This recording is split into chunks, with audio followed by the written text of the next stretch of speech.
Hello, I'm Lisa Bien, and welcome to Bouncing Back. We all face challenges in life, and some are universal and some are not. Life doesn't deal all of us the same cards. Some challenges can impact the very ways that we move, talk, and even think. Traumatic brain injury is among the most tumultuous experiences anyone can go through. The experience is truly life-altering in ways that are impossible to describe, even if you haven't lived it yourself. But while life has changed for those who have suffered such injuries, they can still bounce back. Today, we're going to hear the inspiring story of someone who did exactly that. Let's get started.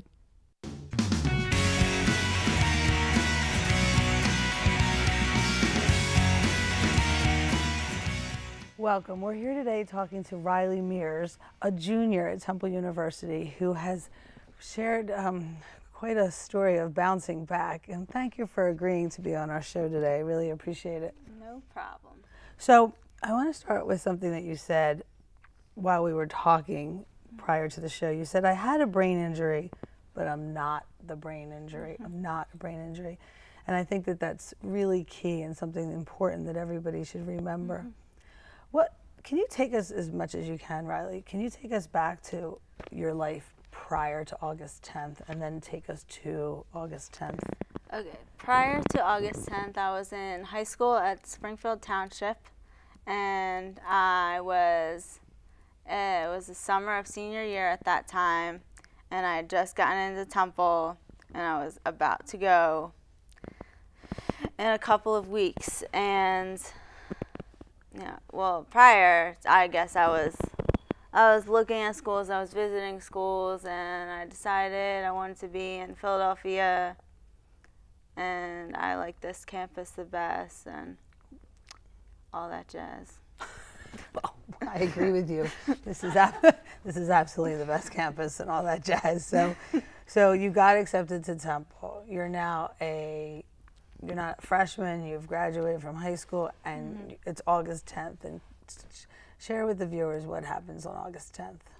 All right, on August 10th, I'm told I was invited to a party, and, you know, people were doing what they do at high school, college parties, and I was invited, or I don't know, probably people were just going out a window, and I was like, oh, cool, I'll go and be cool and hang out with them. And so I went out the window, and it was not the correct window, and I fell 25 feet and suffered a traumatic brain injury, and I guess was pretty much instantaneously in a coma and taken to Einstein Hospital, where I spent the next 14 or so weeks in a coma and trying to wake up, or, you know, Right. going through the stages that a coma takes you through. Wow. And here you are today, and so willing and able to share your story with us, so I appreciate that. I know that you don't remember a lot about post-accident. Do you have any recollection of the first time you did remember something and what it was like to wake up after an experience like that?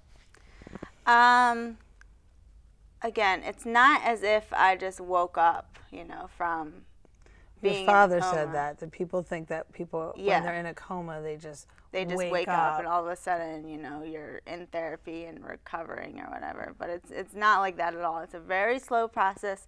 Oh, like there's like, I was probably hooked up to like 10 different machines, and like, you know, there are, I guess, recording, you know, any kind of brain movement, you know, oh, she flinched her eyelid or something like that, and like they would write it down and then have like a tiny little party on the side, like, oh, she moved something kind of, and then but you know, I don't remember any of that, but I do remember being at Moss in Elkins Park and going to rehab almost every day. Like I lived there. I woke up, I went to sleep, I ate breakfast, lunch, and dinner there, and therapy almost every day. And that was the second time I remember. Apparently I was there twice, and I don't remember. What do you remember the most about therapy? Do you remember, the people there supporting you, rallying around you, really, cheering you on and wanting, more? Come on, Riley. Like you said, they had a little party. If there was some movement, it must have been. Yeah. There was the people at Moss and all of the therapists were very supportive, and I ended up getting to know a lot of them pretty well, because I was basically living with them. And do you go back and see them today? I've been back a couple times and said hi, and they're basically amazed almost every time. And I don't know, maybe they've gotten tired of seeing me, but I don't think anybody would ever get tired of seeing you. It sounds like your diagnosis in the beginning was really, not as great, and your youth has really been a benefactor and helped you. Definitely have youth on my side, yeah. You're not currently in therapy, correct? No, I'm not in therapy right now. Okay. Do you have a different outlook on life now? You're 25, right? Yes, so I'm 25. 25-year-olds still think that they're invincible in some way, I don't know at what point. A little bit. I mean, there's a certain part of me that's like, all right, well, I already had a brain injury. I've already been in a coma for like 2 months. Like, what else can happen? There's a part of me, but I know that, stuff can happen again, there's... Life is fragile. I'm not sure. Life is very fragile. I've experienced a lot of things, like, I don't know, I've seen a lot of freak accidents, and, people don't always come back from it. Yeah. So did you adopt, while you were in therapy, any type of saying, or did you and your mom, and it seems like you're blessed with some wonderful parents who were really by your side, 24/7. You said that you always had family there waiting for you, helping you, supporting you. Yeah. Did you adopt some type of saying for yourself or mantra? Yeah, well, the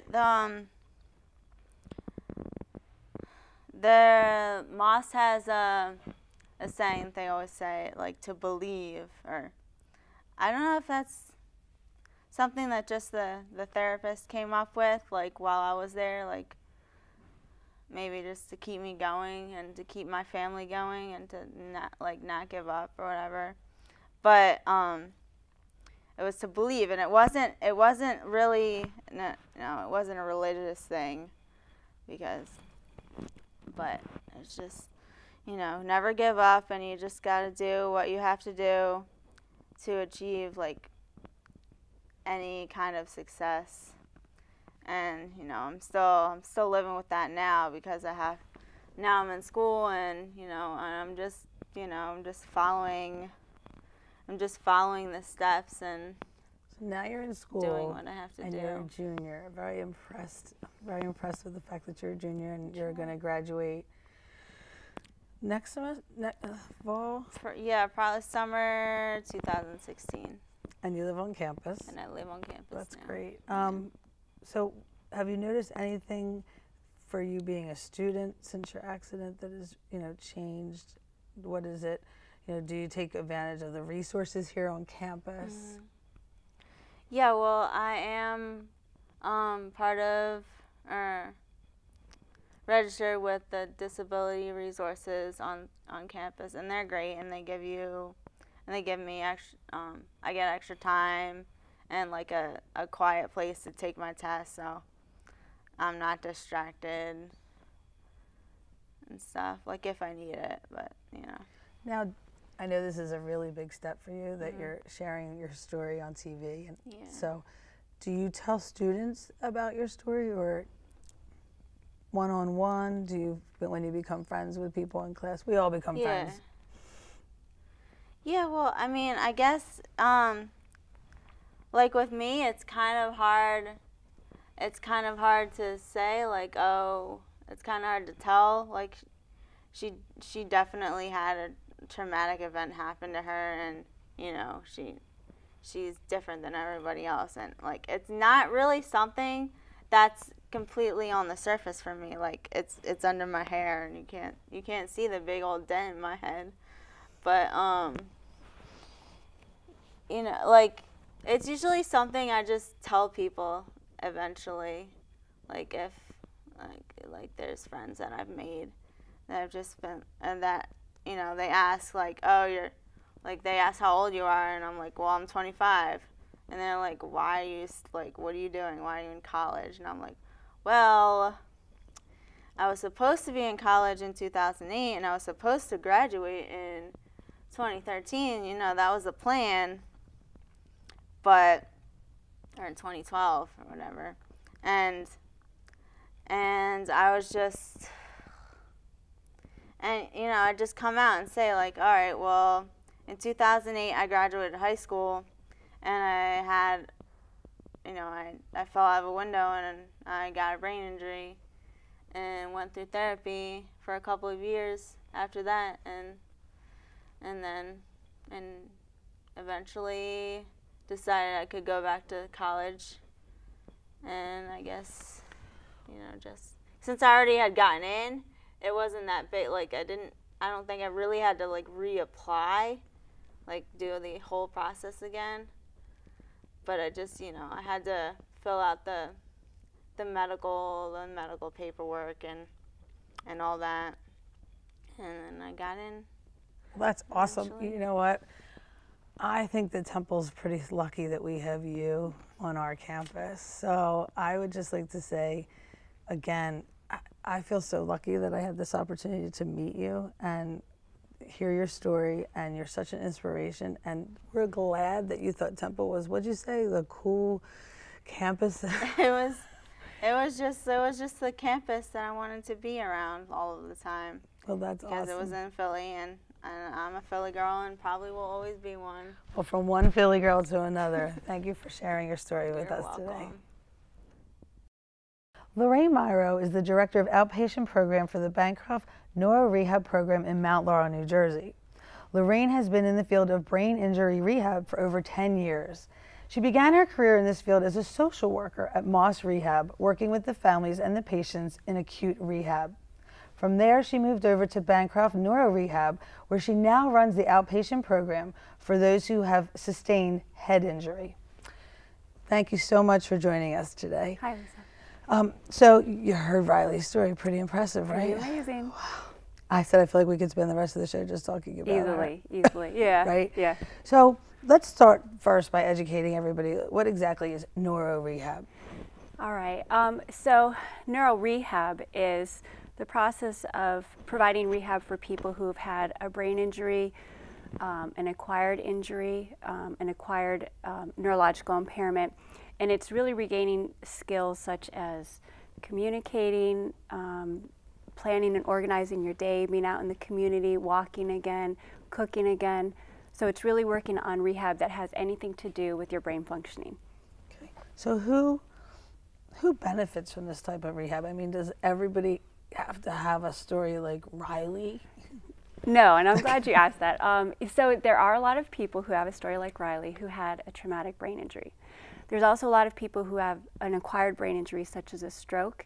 And then there's those who have cognitive impairment, which can include something as common as ADHD. It could be the student in your class who needs help organizing and planning and learning how to study for a test. It could be a veteran who experienced a blast injury and has come back, has some PTSD, has difficulty following conversation, has a short temper. It could be the veteran who hurt himself snowboarding. It can be a mother who has cancer and had chemotherapy treatment, and now when she's at work she has difficulty keeping up with everyone else, following through on tasks. So those are the individuals who really need to be seeking help to get through the day and function at their maximum. So it sounds like there's a lot of a lot of different case scenarios of people that could use this, right? And yeah, so absolutely. I myself, we don't think about that, right? We get up on our daily basis and do our thing. So how do you know if you need this type of service? You know, is there symptoms that we can look for a brain injury? Yeah, okay, so, you know, there's obvious cases such as Riley's where, you know, it's big, it happens, you're in the hospital, you have a significant diagnosis, and you're in the hospital, and you go through the system, and they're telling you what you need to do next. You're in inpatient acute care, and then you have home care, then you go for outpatient rehab, and then in some cases, you can have rehab in the home, such as cognitive therapy, where the therapist drives into the community with you and helps you figure out how do you go back to grocery shopping and manage your money for that. Okay, so it's interesting for me though to hear Riley's story, and I personally have two friends that were driving. It was just another day in their life. They were driving, got into a major car accident, and had to relearn everything. I mean, just relearn everything. So, and you hear the word rehab. Could you walk us through? You know, Riley went through all this rehab. What is a typical day like for somebody who wakes up and then they're faced with all these different, I guess the rehab people almost become friends, like Riley said, family maybe. Even. Yeah, you're there all the time and every day. For some people it's 2 weeks, for some people it's 2 months. I think once you get out of that system though, you know, when you're in there, people would tell us they felt safe, they felt really understood and supported, and then you go back home and you're out in the environment where the world is really busy and fast. People are saying things to you quickly and you're not able to follow it. You're back in school or with your friends and not able to keep up, or they're not understanding you. And then I think what I've heard from people who've experienced this is you do start to feel really alone. Some of your relationships change. Your insurance might run out, but you're not done with your rehab and recovery, and so that network of support becomes much thinner. It's got to be so challenging to hear, A, your insurance has run out, but you're really not ready to get back into the school world or the business world. We were talking earlier how relationships really change regularly, whether you have a brain injury or not. What advice do you give to people who, family members who may have somebody who has gone through a traumatic brain injury and now they're not sure, I don't know how to support this loved one, I don't know how to love this person. It's scary, the unknown. So yeah, so we saw a lot of that. You know, I think when it first happened, your world is just like the Twilight Zone, and you're really on autopilot, and so you almost don't even have you're not at the point where you're thinking of how do I handle this. You're just in a robot mode. And then further down the road, you're trying to figure it out. And from my experience, it's, you know, there's not much we can say to make it easier. I have found that relationships change for the individuals, and, you know, there's two parts to this. One is a good way to help you figure out what can you expect, how do you cope with the day-to-day is by talking with people who have gone through it, other parents, other siblings. Are there support groups? Are there absolutely support groups, and you can just look it up online, Brain Injury Association of New Jersey, Pennsylvania, whatnot. But the other component that I really wanted people to understand is when you have an injury of any type, cognitive impairment, traumatic brain injury, you do change, and it might not be obvious, as you asked before, so someone might have difficulty following a conversation. They might say, I want to do that, but then not have the physical initiation to get up and do it, and suddenly they look lazy or like they don't have the willpower. You know, you might say, try harder in therapy, do this or that, and they simply can't because that part of their brain was impaired. And so I really think it's important that the family members and friends understand that there's some degree of rehab that one can control, and then there's a lot of the rehabilitation, we call it natural rehabilitation. It's kind of like our hair growing. You can't control it. Or like a flower blooming. It's just going to happen naturally. So you know, you saw Riley, and she had some amazing. I mean, just the fact that she's here and she's 25, and we started out with the conversation. I said earlier today, well, she has that. What, you know, does she have something that somebody else doesn't have? Because she's just keeps going, and she's not giving up, and she's going to give her education, get her education. You know, you're at Bancroft every day. What makes, do you think, what makes it different? Or do you see somebody and you think, oh, that person's really going to make it? Or, you know, is there ever somebody that you're like, wow, they really have that's the key. Right, and like, I guess I'm trying to get at, what's the? You know, people ask all the time, we have choices in life, and we can either continue to thrive, or we can just continue to not thrive. Look at Riley, she's thriving. Yeah. So research will show that part of the is family support. That's actually one of the biggest factors of a successful rehabilitation, but also the type of injury and the type of rehab you get. The more intense rehab you get upon an initial injury, no matter how severe or mild it is, really makes a significant difference. And then I would say a third piece of this pie is being aware of the resources out there. We spoke earlier, if your insurance runs out, then what? Well, there's other types of state waivers. For example, over in New Jersey, they have the TBI fund. So you want to, be online, using your resources, go to support groups and find out how else can I get funding for additional therapy? Where do I go? You need to go to experts, because speech therapy is going to look very different with just speech versus neuro rehab speech therapy. Well, that was going to be my next follow-up question. How do you know when you're at the right place? You know, you have to become the advocate for your loved ones. So how do you know? You said go online. There's so much information online. We can get overwhelmed. Is there advice that you could give to people that say, oh God, I need to go? What's like the first step that you would say to do? Well, certainly talking to the big players in the field. You know, it's a very specialized field. We have our Center of Excellence, where we have people who've been in the field for 15, 20 years, lots of experience, both inpatient and outpatient. Also, are their practices evidence-based? Are you working off of research? What's the latest research in the field? Because what we've learned now and what we're practicing now is extremely different from 30 years ago, when neuro rehab was really new to the field. In addition, are you seeing progress with your loved one, and does the loved one feel understood? And are those therapists communicating to you? Because rehab is not just about the person, it's really about your whole community and your whole environment and people working together.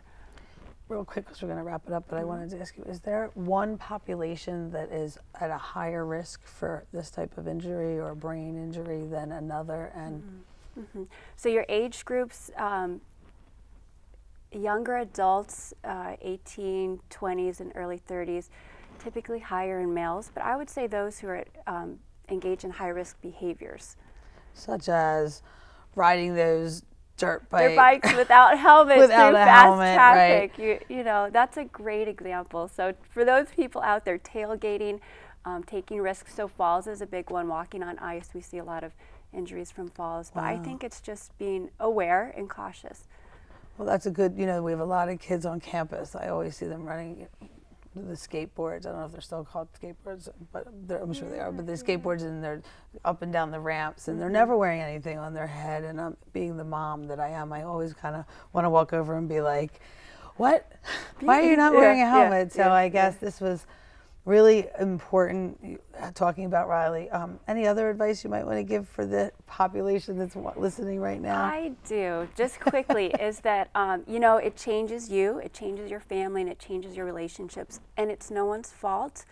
And if the relationships change, that's okay. If someone suddenly looks lazy or uninterested in socializing, it's not their fault. It's probably because they really don't know how to anymore. And then as a community, I want to encourage students, professors, all of us to just be really tolerant and kind. When you see someone who might be driving slower than you, or at Wendy's trying to order something and taking a long time and seeming confused because you really don't know their story. Whatever the story is, it doesn't define them, but it's part of them. So I think if we can just be a kind and tolerant community. You know, that's a perfect way to wrap up the show. If we could just all be kind and tolerant, whether you're on campus, not on campus, just in life. Thank you for joining us today. Thank you. Perhaps the only thing more impressive than the human mind is the human spirit. I am constantly impressed by our ability to face impossible odds and incredible difficulty and still find a way to push forward to the lives we most want. Today we heard an astonishing story of bouncing back against unimaginable odds, but as incredible as it sounds, people write these stories for themselves every day. I am just honored and privileged to be in a position where I can learn and talk to so many people who have done it, and to be able to share these stories with you. Once again, thank you for joining us, and I look forward to seeing you next time on Bouncing Back.